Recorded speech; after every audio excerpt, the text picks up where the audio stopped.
Hello, my name is Tom today, and I'm here to read this book, The Daily Reflections, for October 31st, 2025. It's called Avoiding Controversy.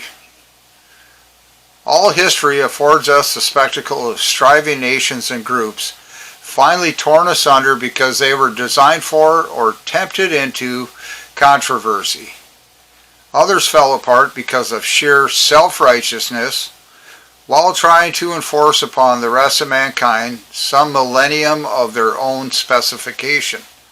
That's from the 12 Steps and 12 Traditions book, found on page 176.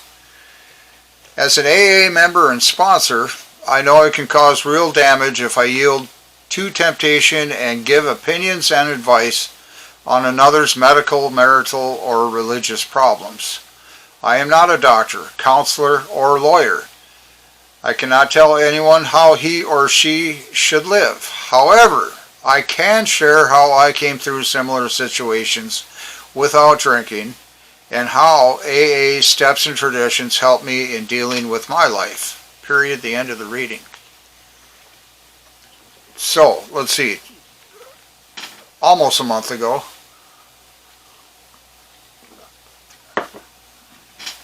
I said I hope or that we might all be able to or could learn something more about the 10th step together as we go through this month's readings from the month of October, which is the 10th month, which I believe this book, or the way I've been using it, which doesn't make it right or wrong, it just makes it more or less helpful, that the 10th month, October, in this book, when they talk, all the readings for the 10th month are somewhat connected to the 10th step. And the 10th step says, continue to take personal inventory, and when we were wrong, promptly admitted it. And now from the traditions,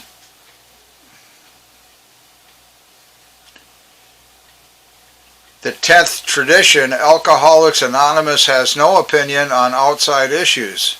Hence, the AA name ought never be drawn into public controversy.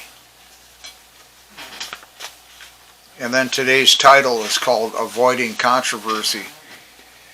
What does that have to do with this daily inventory, or this continue to take personal inventory, and when we were wrong, promptly admitted it? Well, I can just think right off the top of my head, if I'm out trying to cause controversy through others fell apart because of sheer self-righteousness while trying to enforce upon the rest of mankind some millennium of their own specification. Like, if you look through this, I'm getting most of this right out of this paragraph from today, avoiding controversy, all history. So for the longest time, we can look back. That affords us the spectacle. We can look back at striving nations and groups, finally torn asunder, just ripped apart, because they were designed for, or tempted into, or causing through whatever means, controversy, pitting one side against the other. In my mind, I should have looked at controversy. Maybe not today, but we'll get to that. And then others fell apart because of the sheer self-righteousness while trying to enforce their own, let's say, will upon others, because they thought they had it right. Step 10, continued to take a personal inventory. How frequently? That's up to us all to figure out, but I believe somewhere in the literature it says, I don't know what it says exactly within some of these books, which is the big book, the 12 by 12, the little red book, 24 hours a day book, and then this book, the Daily Reflections book, in my own words, I'd say it's strongly indicated that daily would be how frequently, as a minimum, to look at our actions and behaviors of the day and see if we've made any errors or mistakes. Not shooting for perfection either. Just spiritual progress, that we're not out causing controversy, say, in some manner or another, like in today's reading, by sheer self-righteousness. You know, if you remember, I was saying, this daily inventory,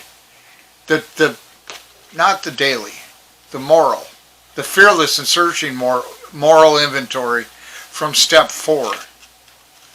So there's like 3 of these inventory things. Step 4, made a searching and fearless moral inventory of ourselves. Step 8, made a list of all persons we had harmed and became willing to make amends to them all. And then we make these direct amends to those people wherever possible, except when to do so would injure them or others. And then step 10, continue to take personal inventory, and when we were wrong, promptly admitted it. So step 4, made a searching and fearless moral inventory of ourselves, not somebody else.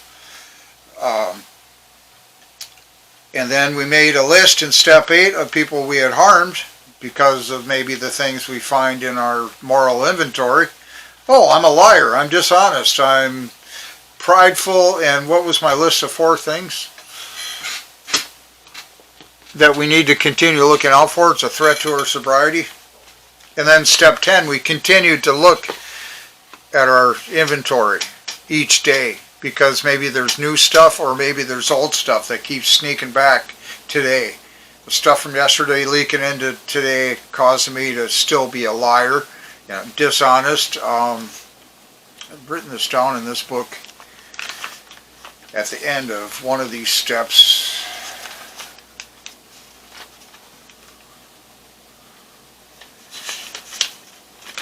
At the end of steps 8 and 9, because it's brought up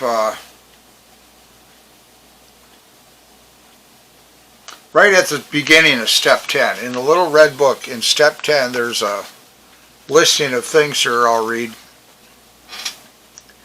Step 10, continued to take personal inventory, and when we were wrong, promptly admitted it. Step 10 is one of the maintenance steps, so we need to be doing this very frequently. Its purpose is to remind us that moral defects, these 4 things, selfishness, dishonesty, resentment, and fear, are still problems we will encounter daily.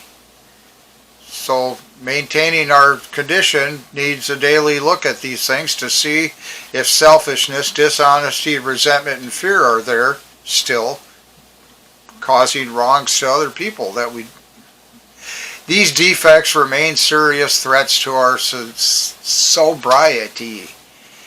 AA suggests a daily inventory. See, suggested daily inventory to disclose our harmful thoughts and actions. Admitting mistakes is indispensable to our inventory and sobriety. I'll stop there with that. So, have we learned anything new in the 10th step, or maybe more importantly, for myself, have I learned anything new? I'm not sure. I haven't made a complete inventory on what's been happening all month. However, what did it say in today's reading? As an AA member and sponsor, I know I can cause real damage if I yield to temptation and give opinions and advice on another's medical, marital, or religious problems. I am not a doctor, counselor, or lawyer. I cannot tell anyone how he or she should live. However, I can share how I came through similar situations without drinking, and how AA steps and traditions help me in dealing with my life. So at the beginning of the month I said, maybe we can all learn some more about step 10 or something to that effect. Because I don't have all the answers, and I'm not a counselor, lawyer, doctor, theologian, philosopher. I'm just a human being with some kind of illness called alcoholism that's in remission, which I never thought was possible some 25 years ago. And for the past 20 years, I've been a grateful, fairly content, recovering alcoholic that hasn't felt the need to obsessively drink alcohol any longer. That was lifted. That compulsion to self-destruct has been lifted, removed. That's part of one of these promises from what people call the 9th step promise,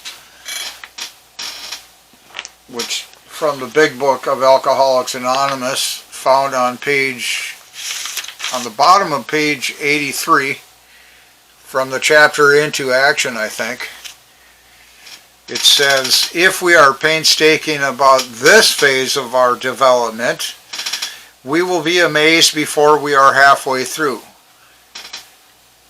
I don't know where halfway is because I don't know where the ending is. I know where in the beginning was. It was roughly 20 years ago. We are going to know a new freedom and a new happiness. Well, I can say this, halfway through, to today's date, is almost exactly 10 years. We will not regret the past, these past 20, 30, 40, your entire drinking career. We will not regret the past, nor wish to shut the door on it. We will comprehend the word serenity, and we will know peace. No matter how far down the scale we have gone, we will see how our experience can benefit others. Right there, kind of a nod to this thing, or this thing was a nod to that statement from here. I'm not a doctor, counselor, or lawyer. I can't tell anyone how they should live. However, I can share how I came through similar situations without drinking. That's what I've been endeavoring to do throughout these readings. Whoops.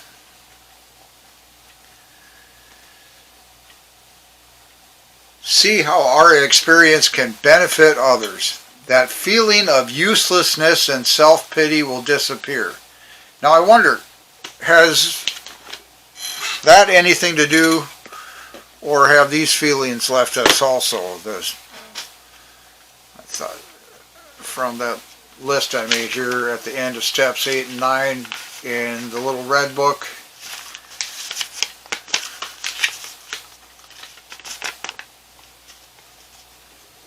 Selfishness, dishonesty, resentment, and fear. But why I kind of pulled those out and wrote them down, and because I can never remember those, it seems. And also to give you some hope when you're doing the 4th step, that it may seem enormous and you might not know where to even start. Here's the starting place. Just look for selfishness, dishonesty, resentment, and fear. Those 4 things. And from each one of those 4, maybe different, maybe the same type of thing, just all manner, hundreds of occurrences, thousands of occurrences could stem just from dishonesty. So I've kind of been using that for myself here in these readings.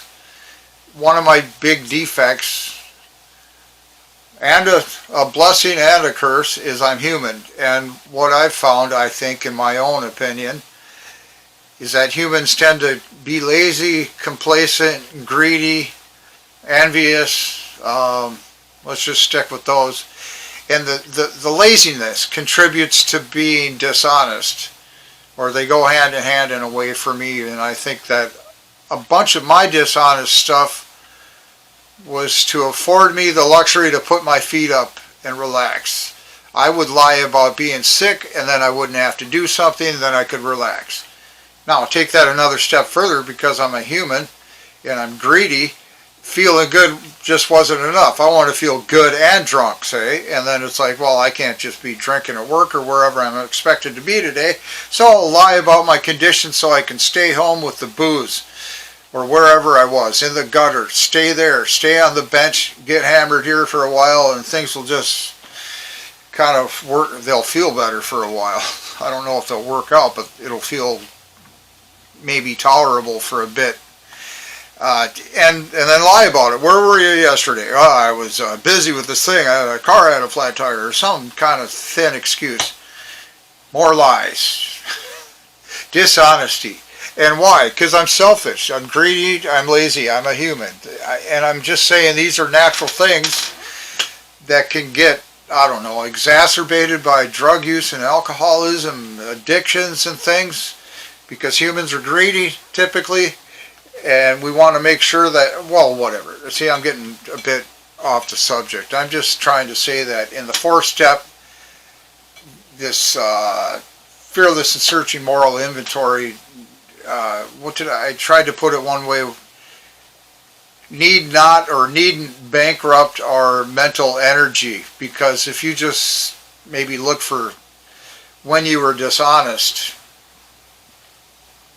and then you realize 10,000 things stem from one, let's call it a defect in your four-step inventory. A fearless and searching moral inventory reveals to that person whether or not, you know, whatever qualities they have, if you want to call them qualities. One quality that keeps showing up is dishonesty. What's the first tradition talking about, and the principle? Honesty. In the big book it says, if we can just, where are we at here, 16 minutes? If we're trying to work these 12 steps and do what this book is suggesting we do to be a content, here, I didn't finish reading the promise here. That feeling of uselessness and self-pity will disappear. We will lose interest in selfish things and gain interest in our fellows. That's why I'm endeavoring to do these videos, to give you hope through my strength and my experience. Like it said in today's thing here, I'm not a doctor, counselor, or lawyer. I can't tell you how to live or should live.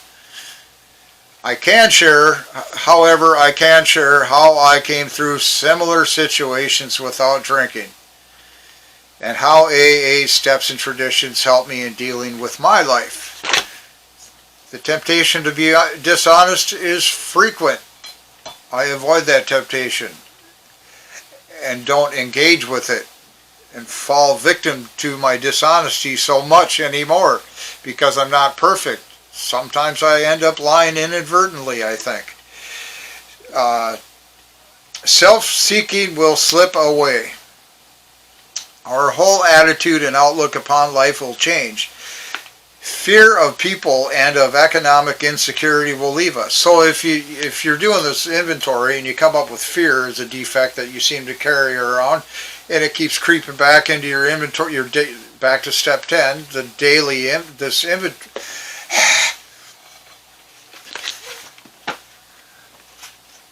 What's step 10 again? Continue to take personal inventory, and when we were wrong, promptly admitted it. This book suggests step 10 is a maintenance step to remind us of moral defects. Selfishness, dishonesty, resentment, and fear are still problems we will encounter daily. These defects remain serious threats to our sobriety and contentment, serenity, and sanity. Those are my words. AA suggests a daily inventory to disclose our harmful thoughts and actions, at least to ourselves. And then if you write them down, you can look at them frequently and things. So anyhow, I just finish this 9th step promise thing here. Our whole attitude and outlook upon life will change. Well, because you keep seeing where you're effing up, and you try and change it. Fear of people and of economic insecurity will leave us. We will intuitively know how to handle situations which used to baffle us. Being hammered drunk all the time is pretty hard to get a straight beat on stuff. We will suddenly realize that God is doing for us what we could not do for ourselves. Are these extravagant promises? They might seem that way at the beginning. We think not. They are being fulfilled among us, sometimes quickly, sometimes slowly.